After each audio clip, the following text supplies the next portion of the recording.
Allez, autre sujet où on a l'impression d'être un peu ridiculisé, sont nos rapports avec l'Algérie. Indiscutablement.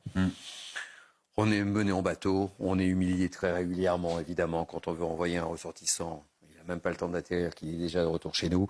En revanche, on voit que le président Tebboune est reçu comme il se doit chez nos voisins italiens, aujourd'hui par Giorgia Meloni. Quels sont les rapports entre l'Algérie et l'Italie? On voit tout ça avec Corentin Alonso et ça va nous permettre d'ouvrir le débat et de faire le parallèle entre la France et l'Algérie. Corentin Alonso.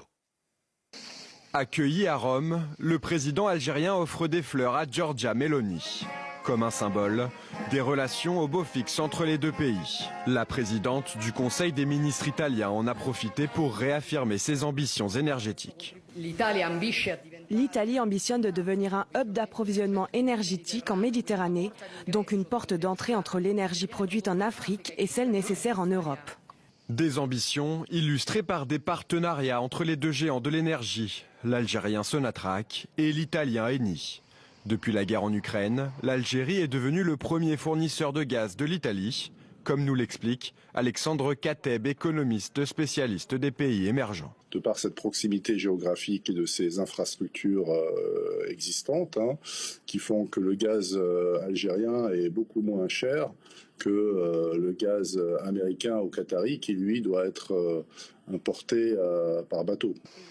L'Algérie apprécie également la neutralité italienne sur le conflit qui l'oppose au Maroc sur le statut du Sahara occidental, alors que la France a choisi de se rapprocher du Maroc. Il y a aussi un aspect opportuniste, compte tenu de la crise qui existe entre la France et l'Algérie, d'exploiter cette crise pour avancer ses propres intérêts dans cette région qui reste stratégique pour l'Europe. Les deux pays ont convenu d'élargir prochainement leur partenariat à de nouveaux secteurs, comme l'agriculture, les énergies renouvelables, les transports ou la recherche scientifique. C'est clair. Rachel Kahn, voilà, ça discute entre l'Algérie et l'Italie. Chacun fait ses petites affaires et nous, on a une situation de blocage. On rappelle que Boualem Sansal, lui, est toujours retenu. Notre confrère Christophe Glaise également. Et rien ne bouge.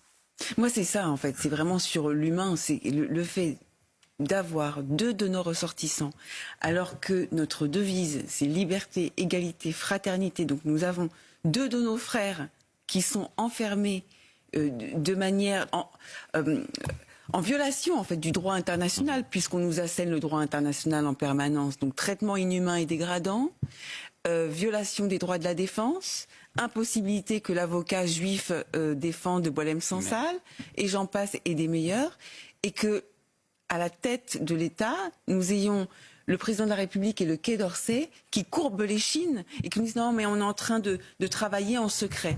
Et en parallèle, le président du « en européen » entre guillemets, parce qu'il faut agir en européen, nous avons notre voisine, Giorgia Meloni, qui qui reçoit le président Tebboune et qui passe ses accords économiques, etc., comme si normal. Alors peut-être qu'elle pourrait passer le message au président Tebboune, je ne sais pas. C'est vrai, ça serait possible. On l'évoquait tout à l'heure, c'est un peu chacun pour soi. Oui, mais pour ça, il faut lui demander. Oui, de Ragnel. Et je ne sais pas si Emmanuel Macron est prêt à demander à Giorgia Meloni d'intercéder auprès du président Tebboune. Je pense que pour lui, c'est très humiliant. Non, mais je connais un peu double humiliation, si vous me le permettez. Alors, je trouve qu'il faut regarder. Non, mais il faut regarder ça avec. Il y a deux niveaux de lecture. En tant que Français, c'est humiliant, c'est insupportable de voir en réalité cette visite parce que même il y a des ressortissants français. Je pense aussi à Kamel Daoud qui, il y a peu de temps, était invité pour signer des livres en Italie. Il a renoncé à venir à cette séance de dédicace en vertu d'accords d'extradition judiciaire qu'il y a entre l'Algérie et l'Italie, et il craignait de se faire arrêter et d'être remis aux autorités algériennes s'il venait en Italie. Donc ça, c'est extrêmement humiliant quand on est français et c'est quelque chose de difficilement supportable. Ensuite, on voit bien que si Giorgia Meloni le fait, c'est qu'elle se sent autorisée à le faire. En tout cas, elle n'a absolument pas peur de nous. Et d'ailleurs, vous voyez bien, c'est une visite d'État avec tout le protocole. C'est absolument pas une visite. Remise de fleurs, etc. C'est pas du tout une visite discrète. Non, mais c'est le moins qu'on puisse dire. Donc tous les symboles sont là. C'est douloureux quand on est français de voir ces images. Ensuite, Giorgia Meloni défend les intérêts de son pays. et les intérêts stratégiques de son pays. Ça se voit, puisque c'est des accords économiques qui manifestement vont profiter à l'Italie.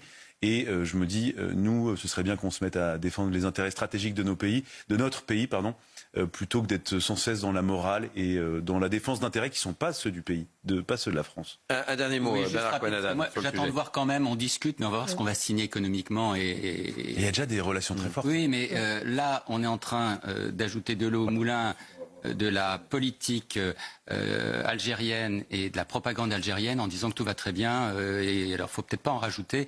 Moi, ce que j'attends, c'est ce qui va se passer dans les jours prochains entre l'Italie, mais aussi l'Espagne, qui est très engagée contre la France, d'ailleurs, les intérêts français. Depuis que nous avons signé ce que nous aurions dû faire auparavant, notre reconnaissance du Sahara espagnol vis-à-vis du Maroc. Donc c'est encore de la propagande. Vous l'avez dit, Louis, ça ne rend pas heureux d'être français quand on voit ce type de gifle, parce que c'est une gifle pour la diplomatie française, puisqu'il me paraît qu'il n'y a que la diplomatie maintenant, pas celle du ressentiment ni des bons sentiments.